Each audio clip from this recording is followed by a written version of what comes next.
Hi, my name is Awesome Aguilera, and welcome to WEYT, the show where I find interesting people just like you and discover what's going on between their ears. Now, let's get to know one another. What's good, everybody? Awesome Aguilera here, and welcome to another episode of WEYT. Today's mantra is: changing your interpretation of the past is often just as good as changing your past. So, be mindful of those stories you're telling yourself in your head and if they're serving you and how they're serving you. So as you can see today, we have a cool background over there, a nice wooden new background. Yes. We got my man, Andrew Hazzlee, in the house. And my relationship with Andrew is, moving here to Colorado Springs. I'm kind of new. I'm out here networking on the grind out there on the streets. And, I came across Andrew, who also has a podcast. He's got the Colorado Springs Business Podcast. He was gracious enough to have me on, and we had such a great conversation that I was like, you should be on my podcast. So here we are. So Andrew, tell the people a little bit about you, where you've been, where you've come from, what do you want? What are you trying to accomplish? All the fun stuff that makes Andrew Sure. Hazzlee, Andrew Hazzlee. Well, firstly, I come from the universe. Yes. I got that from you, actually. But no, I'm from Kansas City, Missouri. I came out to Colorado Springs a couple of years ago, or actually a year and a half ago, almost a couple, I guess. Came here to do some construction. I was going to start my business, which is a video production company, already in Kansas City, and I kind of fell in love with Colorado Springs and decided I'm just going to make it happen here. Started networking, meeting people, and now I'm here doing my thing, keeping trying to keep my business going and thriving. My main story, I guess. So what got you into video production to begin with? What was the bug that bit you that you decided, this is what I want to get into? Well, I've always been a creative kind of person. I've always been into like drawing, art, and music creation. Short answer: YouTube. I really wanted to grow a YouTube channel and like make it a career path, actually, and I thought that would be fun. I actually like dabbled in high school a little bit in like video effects and stuff because of YouTube, actually, and then like I put it aside to follow my dreams in music for like 6-7 years, maybe a decade, something like that. And then about 5 years ago, I really got back into the video creation because of music. I wanted to make music videos, fell in love with the creative aspect of making videos. I really wanted to sharpen my skills in that and really hone the craft. And so I started doing that. And then about a couple of years ago, I was like, I want to make this my career, actually. And so like I've decided I was going to start my own business, essentially doing video production. And that's kind of what got me into filmmaking. All right, so you brought up music. So what kind of instruments did you play? Tell us a little bit about your musical history. Okay. Well, I was writing lyrics, writing raps and stuff. So my voice, and my noggin. I was already playing the ukulele at that point too, as well, and really starting to get into how to play. I thought it was like the most amazing thing to be able to play the simplest melody. Like, it was really cool just to be able to create it myself. It felt like the most amazing thing. I was 16 at the time, and it was just really cool. And then I really got, at that exact same time, I started getting into producing because my friend produced on Fruity Loops, which is a Yeah. digital audio workstation. And then I got Cubase, and then really started getting into making producing music and producing whole. They're not called orchestrations, but they're basically orchestrations, beats. Like a track. Yeah. Mm-hmm. So And so I really got good at making beats. Found filmmaking, and then I kind of like really decided I was going to focus on filmmaking instead. And So, yeah. so we have very many things in common. So when I was in high school, I was in the video production, all that. I was the sportscaster for my high school, news station, and we had to Yes. edit and do, Pro Tools and all that fun stuff. And then I also play ukulele, Oh, nice. which I just started to learn about 2 years ago. We're both podcasters, Oh yeah. right? So there's and I used to be a musician as well. Nice. Yeah, you So did. You told me you did some DJ stuff I as did well some on top of DJ stuff, but even before that, I played trumpet in middle school and a little bit in high school, and then I played a lot of Latin percussion that. Okay. in high school, and was part of the jazz band and the symphonic band, and I was in like 10 different bands out of high school: rock bands, salsa bands, reggae bands, all types of bands. So Yeah. fun how Nice. we have all those things in common. For sure. That's awesome. That's probably why we vibe. Yeah, it's all good. All right. So thank you for sharing, a little bit of your past and your journey with us. But now let's transition to the next part of the show, which is Andrew Hazzlee. Tell us what's engaging your thoughts lately. Engaging my thoughts lately. That's an interesting question. I guess I should have prepared for that question. Because I knew it was coming. I don't know, my business, definitely. Doing my podcast, reaching out to people. Today, in the last few days, some low vibrational thoughts. Okay. Just stressing about things, and so I'm just trying to get out of that. Like that's kind of what's been engaging my mind a little bit. Making sure that everything is flowing right and working out. Even though I know that it does and it always works out, I've been kind of stressed, honestly, to be honest. All right. Well, you know what? First of all, I appreciate you being, open, honest about that, because how many of us are going through stressful times and we hold it inside, or, we don't share, we don't open up, we don't allow ourselves to be vulnerable. So tell us a little bit about what it is that's been stressing you. What are some of the steps you've been taking to not let it get in your way, and maybe, take yourself out of it and realize, oh, I'm just getting stuck in this pattern of stress, and how am I going to get out of it? Well, it's interesting because I'm always up and down. Like I'm a roller coaster. And like I got some good news coming, and then like I kind of got too excited before the good news was like actually solidified. And Yeah. so it's kind of been like, oh crap, kind of just bummed me out a little bit. So that's kind of what kind of like, where I think it's coming from. And bills, I got to make sure I'm able to pay bills. That's kind of stressing me out a little bit as well. I don't want to be thinking like that, because it's a place. I don't want to be coming out of a place of scarcity, because I know there's a lot of abundance in the world. And I know, and so some of the strategies that I'm getting at to get out of that is, focusing on the opportunities, focusing on what am I going to do, instead of focusing on, like just the What, negative yeah, stuff. what you don't have. Yeah, Yeah. exactly. What am I going to do to achieve that and making sure that I'm staying diligent and focused is the main part. So how And long have you been practicing that type of mindset of taking, not letting the anxiety get to you, right? Because it's very easy to let the anxiety build and say, you know what, I see that anxiety, I recognize that anxiety, but I'm going to use that energy and turn it into the opportunity I'm trying to create. Mhm. When did you Oh, begin that mindset? I think about last November, about a year ago, I actually I did a trade deal with a life coach, kind of a life coach, and did a trade deal with him. And he coached me for a couple months, and he kind of exposed me to that lower vibrational, higher vibrational, and what to focus on. And I've probably done it somewhat in my life, but like actually having focus on what it actually is, about a year now. Yeah. Okay. And what do you see has been going on in that year? How has things adapted or evolved since then? Mm. Growth in my business, I guess. Allowing myself to not get stuck. I think that's a good aspect that comes out of that. All right. Well, it's good things to think about, just to have them bouncing around in the head. So you For have sure. this Colorado Springs business podcast. What made you want to start the Colorado Springs business podcast? Number Mm. one, part A of the question, and part B is, what have you learned from Mm. doing this podcast? Okay. What really made me want to start it is I wanted to get to know the business owners and the entrepreneurs in the community a lot better, and I figured it would be like a hack to do that. If you want to say like hacking the system to be able to do that and to be able to provide value up front, and to just kind of that's the main reason of why I started it, because I really wanted to get to know the community a little bit better, and I figured that would be a really great way.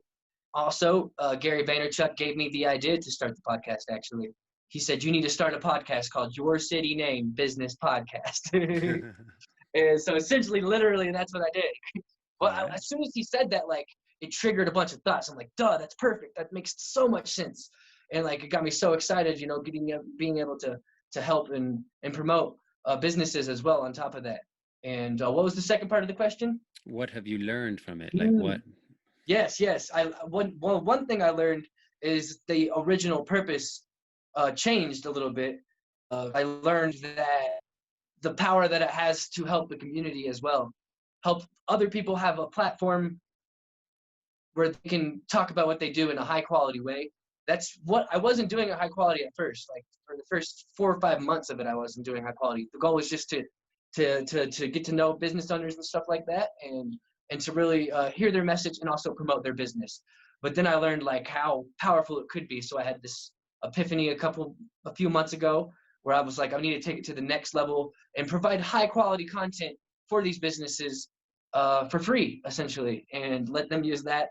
One thing I learned, though, another thing I learned is how awesome people are. Okay. Yeah. Yeah. There's a lot of things that I probably learned just talking to people that I could break down, but I have to really sit and think about that, I think, because everyone has something that I can learn from, and I've done 52 episodes. And I'm going to ask you basically the next question I was going to ask is, what has doing this podcast done for the relationships in the community? Well, people, it's kind of like going to a networking event, but you're like a fly on the wall, kind of. You get to have one-on-ones with not just me, anyone who wants to watch the show gets to have essentially a one-on-one with a business owner, but they're just like sitting on the wall, you know. Yeah. Being a fly on the wall and get to listen in on that, and it's allowed me to the way Gary Vaynerchuk explained it, why you need to do a podcast, kind of. He said it's allowed me to grow my popularity, essentially, to grow my awareness. It's allowed me to grow my awareness, which trickles down to awareness of what I do as well. And so that's been powerful in that aspect. The analogy Gary Vaynerchuk used, though, I love it. He said, you know, that kid in high school who had like medium popularity, you know, kind of not really super popular, but on the weekends his parents were away, so he was able to throw parties. Mm-hmm. He said having a podcast essentially is like hosting the party. Yeah. And so that's kind of, it's allowed me to have leverage in being able to communicate with people. I think so. It's just allowed me to grow my clout. So now we're going to go to some of these other questions I have written down here. Now, if you could speak to anybody, dead or alive, who would that person be? So it's a hard question because there's so many people. And to boil it down, I'd like that question. I would like to say Gary Vaynerchuk because he's been a big inspiration in my life. But if this was a wish, I wouldn't want to waste that wish on that, because I think I'm going to be able to do that even without a wish. Yeah. Down the line, that's going to happen. You're going to make it happen. Yeah. So I don't think that answer works. He would be one, though. Ooh, I'm thinking, you say dead or alive? Dead or alive. Probably one of the ancient philosophers. Okay. I can't think of a specific one. Would it be from the Greek? Would it be from the Eastern? From the okay. Marcus Aurelius. Yeah. So you would want to get down the Stoic. You would want to go get Stoic and see what an emperor of Rome would tell you in an actual conversation. Even though, you know, you have the book, right? You have the Meditations of Marcus Aurelius, and you know, that's a great book. One thing that's exciting about me for having that conversation is just one thing that the book perplexes me about is that how similar and how exactly the same it all is 2,000 or 3,000 years ago. Yeah. And that's why I would like to have the conversation with him specifically, just to be like, hey man, we got iPhones, you know. Yeah, and we're still going through the same stuff. Even though we got all these tools, we're still going through the same things. So what do you think that says about the foundation or the fundamentals of what being a human is? Yeah, I think it says that it doesn't change. It says that we, no matter how technologically far we get, like we still have the same hardware, you know. Yeah. We still live within the same spectrum. We still live in the same cyclicality, in the same yin and yang, to bring that back. Yes, exactly. Yeah, I know you've already mentioned Gary V a few times, but tell us throughout your whole lifetime, what are maybe some of like the top 3 resources that have inspired you the most? And it can be music, it could be books, it could be podcasts, it could be a movie, anything. 3 resources that have inspired you the most. Definitely Gary. I'd throw him in there because he's been a big influence on my life for like 4 to 5 years now. So, but I'm trying to think even farther back from that, you know, like, and the question was the 3 biggest influences on my life? Resources that have influenced your life. Or inspired. And he's been a resource, like influence and resource. Like he's given me so much free free stuff, Yeah. free content. Does it have to be a person? No. Okay. Well, I'd say YouTube's one of them. I've had so many mentors and they don't even know it just through YouTube. It's been one of the most powerful tools in my life, I think, actually. I remember when I like not first found YouTube, but I remember in like early 2010s, just seeing Vice News on YouTube was so like game changing because these were people going into like war zones in Africa that I didn't even know about. Yeah. Like all this like, exposing me to all this stuff about the world that I didn't know. So yeah, YouTube won, Gary won third. That's an interesting question because I've never thought about that before. And I like to think about things. Is there maybe one Uh, of these resources that you always tell people, oh, you should listen to this, like mhm. like there's a book that I've given my son, I've given my stepbrother, I've given it to a few people, and it's The Richest Man in Babylon. And the Okay, reason I give that book out is because it's such an easy read. It'll take you, you can read it in a day, but it teaches okay. you the fundamentals of how to take care of your finances, but wrapped up Mm, in the story of like the Babylonian times. yes. So it's a Interesting. story Check that that out. also weaved in there has all those fundamentals of, this is how you build wealth, even back from the Babylonian times. So, now that Mhm. brings us back to even back from the Roman times, the Babylonian times, the cycles and the fundamentals and the first principles are still very much the same. Yeah. Music. I didn't expect this question to be hard, you know? Yeah. Mm-hmm. It seems like it would be something easy. Well, I was actually thinking about that. That's interesting you said that because I was about to say meditation. Yeah. I was about to say Okay. my own self, Yeah. thinking and journaling. Does that count? Yes, of course that does. Okay, then that's what I was about to Does it say. inspire you? It can, yeah. Okay. And then it's a resource that has inspired you. So now we're going to go to the next question. And let's see, this one Okay. can get, I always love asking this question, but sometimes it can touch, it can vibrate on some strings on some people. And it's the Hmm. time travel question. And here it goes. Okay. If you can go back in time and speak to your 18-year-old father, what piece of advice would you give him? Hmm. I get why you say that can pull on some strings. Yeah. And I don't always ask it, it just depends. It's just whatever, however, sometimes Yeah. it's your grandmother, your aunt, your whoever. Yeah, yeah, yeah. But specifically this But time, father? yeah, but for you Okay. specifically, it's the father. I'd probably tell him, hey man, be there for your kids. Okay. Mm-hmm.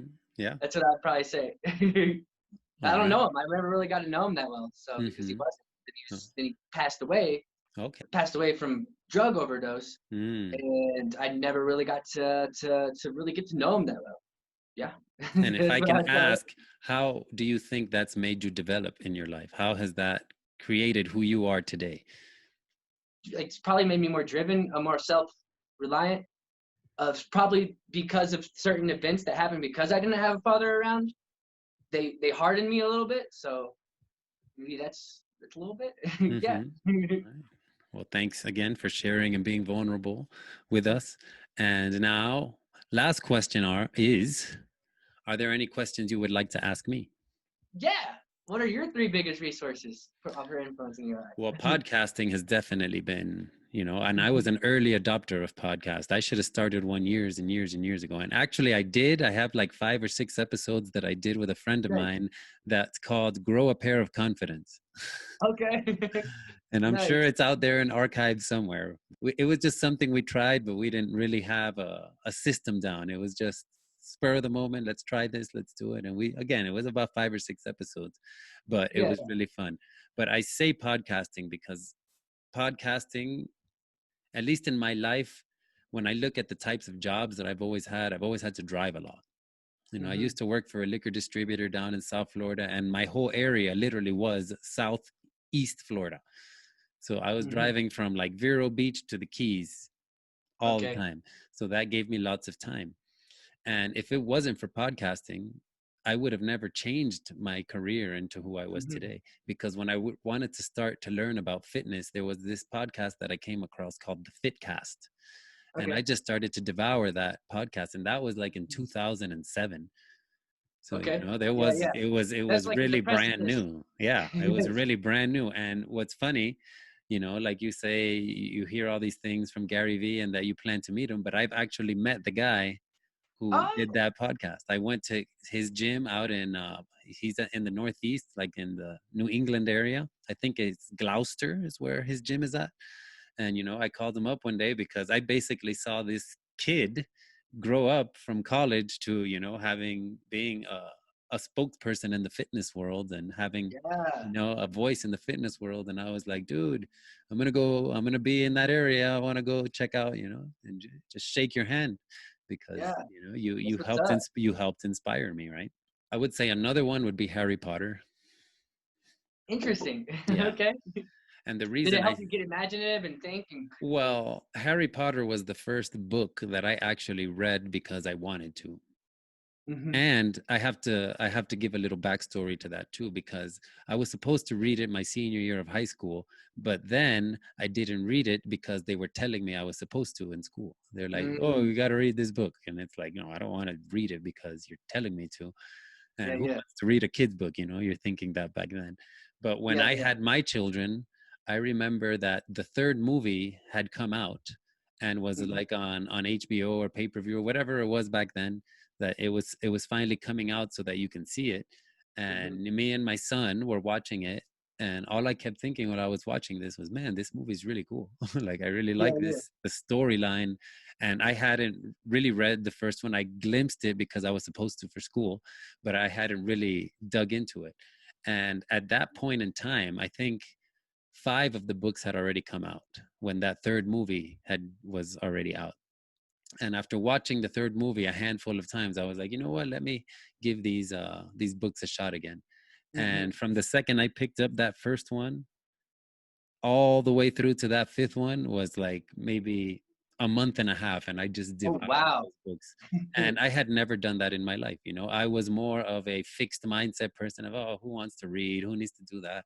I was too busy DJing and having fun and drinking and all that fun stuff. Hmm. So my focus was not that. But then that sixth book came out, and I was one of those nerdy people at the bookstore at midnight, like, give me the book. And Nice. you know, I read that book in probably a day and a half.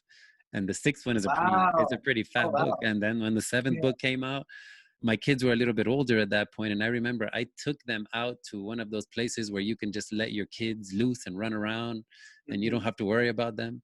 And the funny part about that is I think every parent that was in the like in the common area, all of us were reading that last Harry Mm. Potter book. So we all had the same idea of, let's just let the kids go somewhere where they can be safe and run around, and we're going to read this book. Harry Potter is very much the same story as Star Wars Hmm.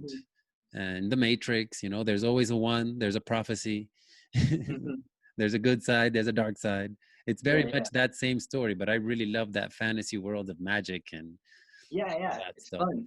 I Hmm. know someone who's from Colorado. They moved to Florida and they're building a Harry Potter themed hotel. And I did a Oh video wow, for in them. Florida. Yeah, yeah. I think Awesome. you got the you got Miami. What's the other one? You got Fort Lauderdale, What's the other one? Palm Beach, Orlando. Orlando. Yeah, Yeah. well, in Orlando, they have the Harry Potter theme park at Yeah, Universal yeah. Studios. And that's why they're building a hotel. It's kind of like you stay there, but it's interactive Yes, but too. you're in the park and in the hotel at the same time. Yeah, but it's outside of the park actually, Hmm. and it's going to be interactive. Like you can cast spells that actually do things inside the building, Yeah, and it's going to be pretty cool from yeah. what they were telling me. I'll Yeah. definitely check it out when I go back and visit the family back in Florida. Yeah, So yeah. I'm gonna read a quote that I have here that came out of the Harry Potter books. And this quote, I just love Yeah. it so much because it just encapsulates so much. And here it is. So it's quote, words are, in my not so humble opinion, our most inexhaustible source of magic, capable of both inflicting injury and remedying it. Hmm. Close quote. And that was said by Dumbledore. Nice. Mhm. That's what's And up. let's see, what's my third resource? I'm going to say my third resource is a newer one. And the reason I'm going to say it is because you know how I mentioned to you, oh, it's something that you talk about to people or you want to give to people. Like I gave out the richest man in Babylon, but the source that has been inspiring me the most recently, and we spoke about it on your podcast, is jujitsu. Nice. Yes. Yes. You know, and like I did at your podcast, I scream the praises of how amazing I think jujitsu is, That's because what cool. it does for your confidence and what it does for your resiliency as a person, learning how to overcome challenges while you're staying calm, that is what jujitsu is all about. And that's what life Yeah, is all about. for sure. I'm So, excited to try it out today. oh yeah, well, you have an open invitation. Yes, yes. All right, All right, so cool, man. that's our show for today. So thank you, Andrew, for spending some time with us. And for everybody out there, if you thought this episode was awesome and it resonated with you, you can like and share and rate the episode. But before we go, we need to know, Andrew, where can the people find you? Oh, well, Hazzlee. I'm the only one. I did that intentionally. Hazzlee is that. But you know, I'm on Facebook, YouTube, the COS Business Podcast. You guys can check that out as well. At A Hazzlee, which is 2 Z's and 2 E's, and that's pretty much, yeah. I've tried to make it simple. All right, so check out Andrew Hazzlee, Hazzlee. Check him out. Yes. So again, if you want to find more episodes of WEYT, and that's WEYT, WEYT, you can go to YouTube. It's WEYT Show. Facebook, it's WEYT Show. Instagram, WEYT Show. So in all the places, just type in WEYT, and it might come up with just that. If not, just put WEYT Show, and it should pop up. If you'd like to schedule a coaching call with me, you can also email me at weytshow@gmail.com. And in closing, as always, time and attention is the greatest gift we can give to each other. So here's to spreading more peace, love, and smiles. Yes, thank you. Thank you for having me on. Thank you. Later. All right.